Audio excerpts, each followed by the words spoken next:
The greatest sin in the Bible is independence, because independence is derived from pride. And when that pride leads to an inevitable fall, Dr. Tony Evans says nothing on earth can help you get back up again. Counselor not going to fix that. Have more money not going to fix that. A new job is not going to fix that. He's just going to transfer the confusion with your new location.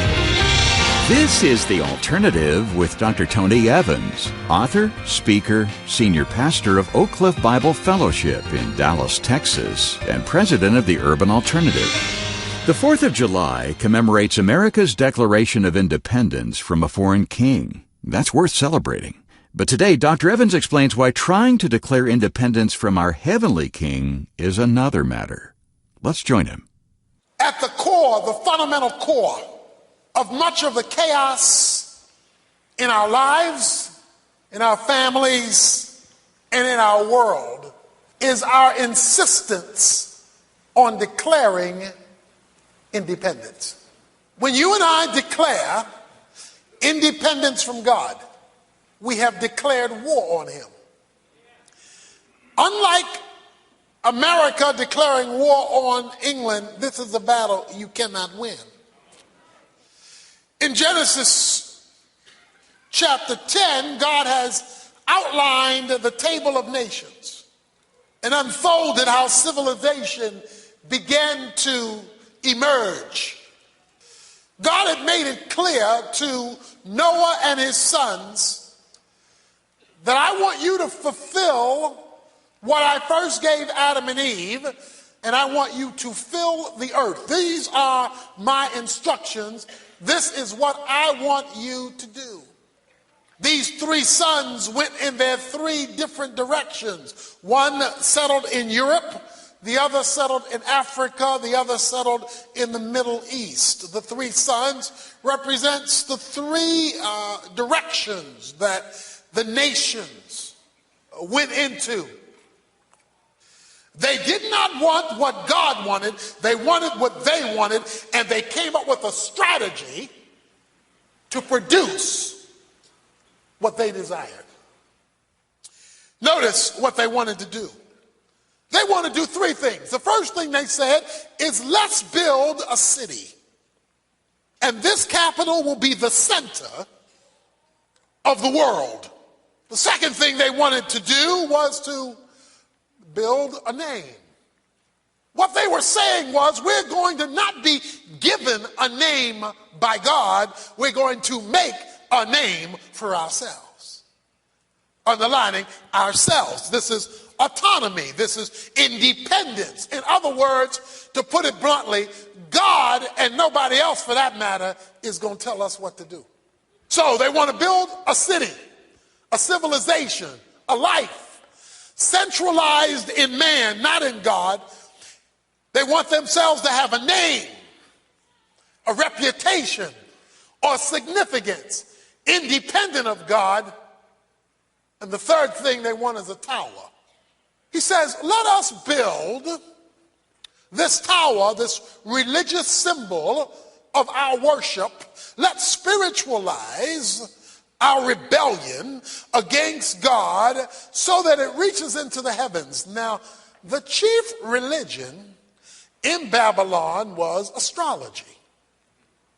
To reach into the heavens meant to the moon and the sun and the stars and the heavenly bodies. It was astrology. So when you look up your horoscopes, when you read the paper or even ask somebody else, what sign are you? You have joined the Babylonians in their worship. Romans 1 makes it clear, any discussion of the creation, to give it the value of the creator, is idolatry. So anything that you use in the creation to give it the definition, authority, or influence of the creator means that you have joined the rebellion of Genesis chapter 11.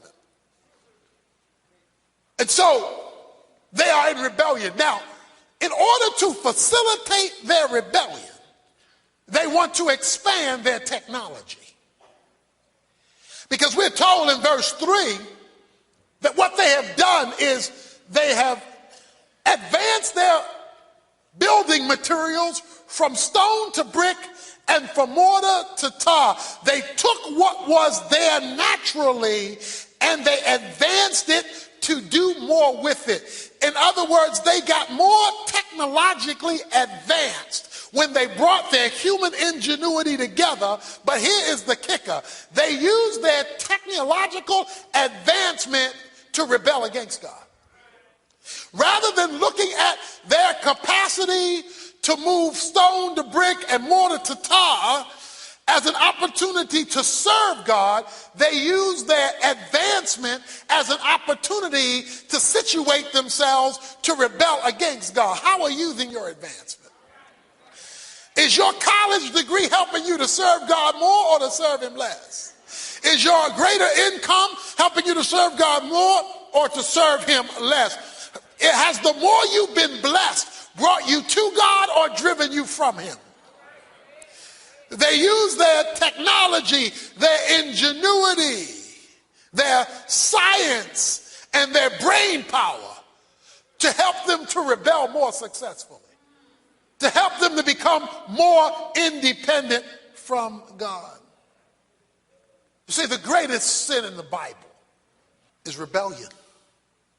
The greatest sin in the Bible is independence, because independence is derived from pride. And pride is the great sin of Satan. I can make it independently of God, and I can do it while still being religious. I can build me a tower. I can build me a church with a steeple on top as long as I don't have to answer to God, as long as I can use my human ingenuity, and as long as it's about my name. And so they wanted to promote their name and eliminate God's name, deifying man over God. God comes down and in verse 6 says, and the Lord said, behold. That means take a good look. They are one people and they all have the same language. And this is what they began to do. So they got started. It's looking like they're doing well. And now nothing which they purpose to do will be impossible for them. In other words, they have played their card. They are saying that through unity, through coming together in rebellion against God, they will be able to break divine boundaries and they will be able to achieve their own goals. They will be able to satisfy their own dreams without me. Verse 7 says, come, let us go down and there confuse their language, and let's mess up what they started. Let's bring about, here it is, confusion. Let's bring about confusion. Is your life in confusion? Chaos? Controversy? It may not be the devil at all. It may be God saying, let's go down. Where did confusion come from? It came from God. It came from God. When you and I travel east, away from God's blessing, what you get is confusion. We're seeing confusion in our personal lives. It's chaos. We're out of control because we want independence. Husbands and wives are at each other's throats all day, every day. Everybody hate going home because nobody wants to be in the role that God designs, so they want to give themselves their own names, and as a result, God sends confusion. Confusion in our careers, confusion in our finances, confusion. We are confusion because we want to be independent while we still build a tower and show up at church. We still want religion, but we want religion autonomously, not dependently. God calls the last shot, not man. God says where this is going to wind up. And we got the whole world agreeing. Now, if God can confuse the whole world, he can confuse you.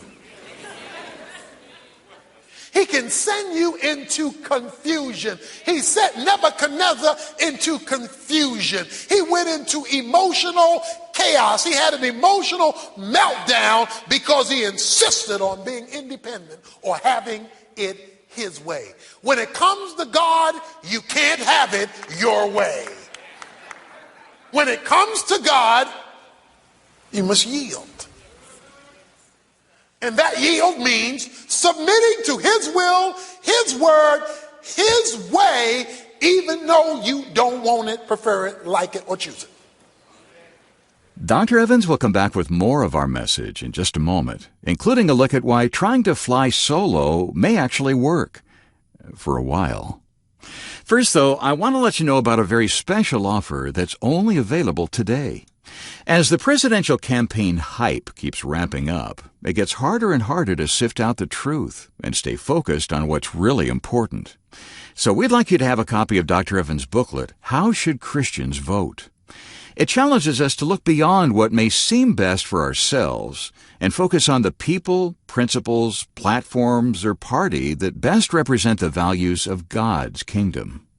Tony also looks at the qualities that make a good candidate and talks about whether certain issues are non-negotiable. With the election just a few months away, we'd like you to have a copy of How Should Christians Vote? So if we hear from you today, we'll send you a copy as our thank you gift, if you can help support Tony's ministry with any donation you feel led to make, large or small. Get the details and make your request online at tonyevans.org.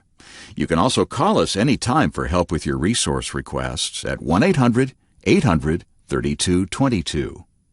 Right now, here's Dr. Evans once again with more of today's message. You got to that time in your life at 13 and 14 and 15 where you wanted your own autonomy. You didn't want mom and dad telling you what to do anymore. So they had to deal with your and my rebellion. We're constantly having parents come up who are having trouble with their teenagers. The reason why God lets us go through trouble with our teenagers is to show us what he has to go through with us. And that is an insistence on autonomy. But we know the problem with teenagers when they are insistent on autonomy is the problem that they want to be autonomous while still living in our house. They want to be autonomous while still eating our food. They want to be autonomous while still wanting keys to our car. They want to be autonomous while still asking us for money. So they want it both ways. They want the blessing of being at the house without the submission to the authority over the house. And you can't have it both ways. If you want to be, how did your parents say? You know, parents have different ways of saying it. But one of the ways, my daddy said, well, no, if you think you grown, well then, take it all. Go get your own house, your own car, get your own clothes, your own food, and pay your own bill. All of a sudden, autonomy is not exciting anymore. Men want to be in God's world, in God's creation, without God's authority. And that is rebellion. So we have wives who are rebelling illegitimately against husbands, husbands who are rebelling illegitimately against the rule of Christ in their lives, children who are rebelling against parents, employees who are rebelling against employers or their authority and vice versa. And everything gets chaotic because God causes confusion. Do you know how frustrating it is to have built a city, built a tower, gotten yourself a name, and have somebody come down and mess you up? Why didn't you do that before I built? Why take me through that?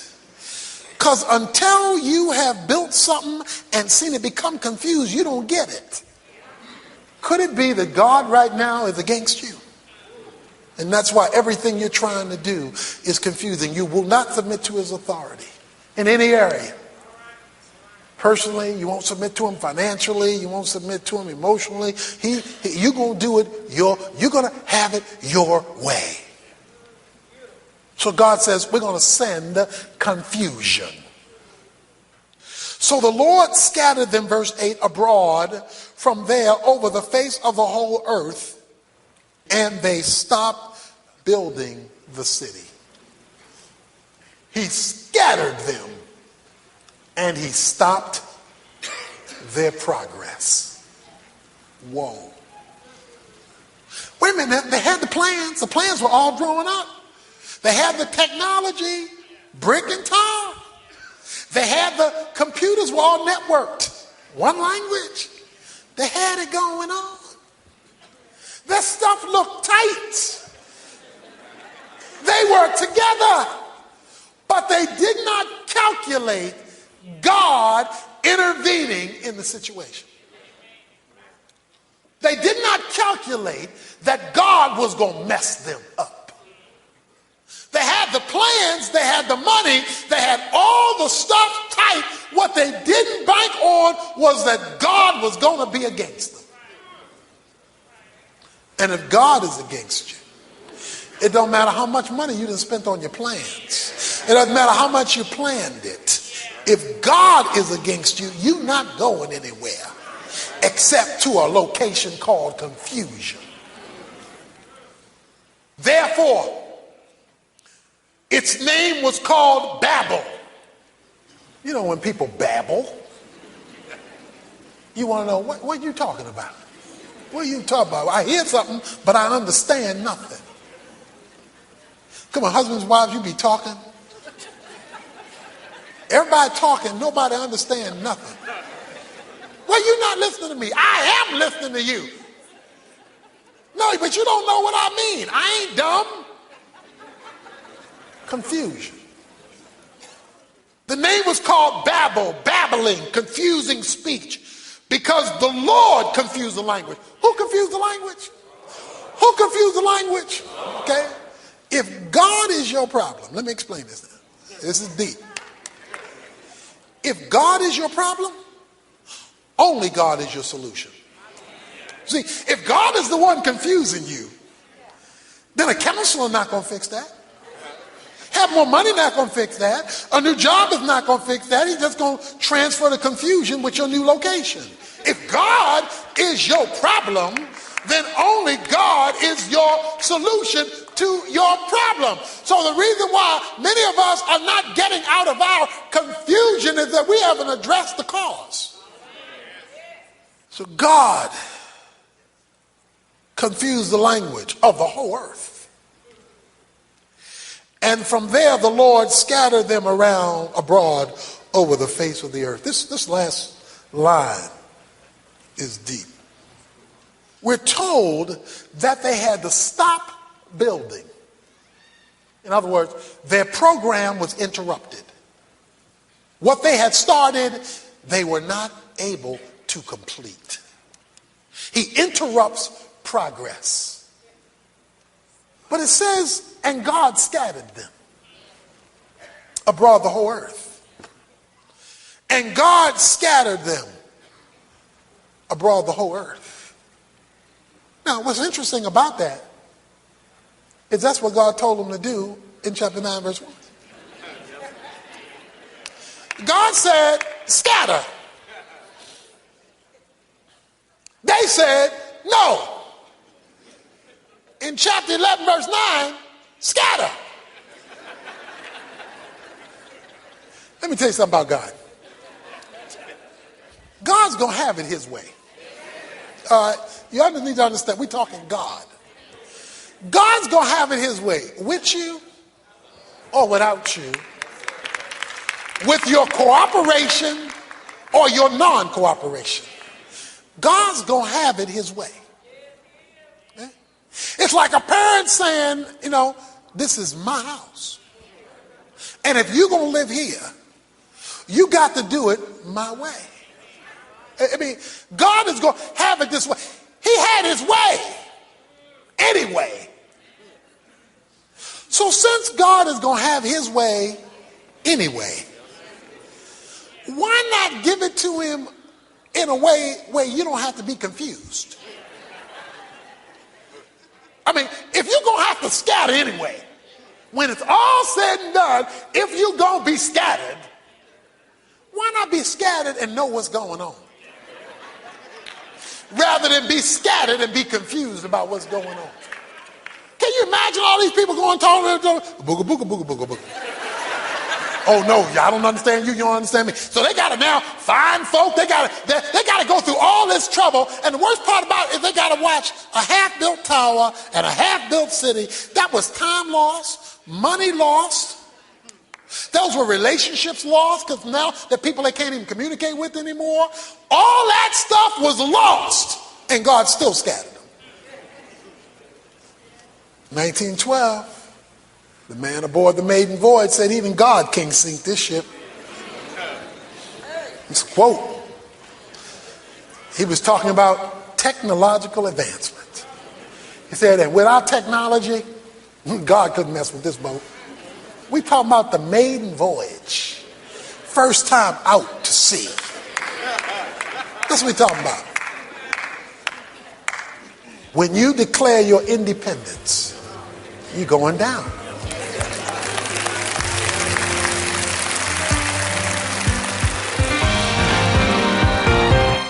Dr. Evans will come back in a moment with a final story about the dangers of trying to fly solo through life. So stay with us.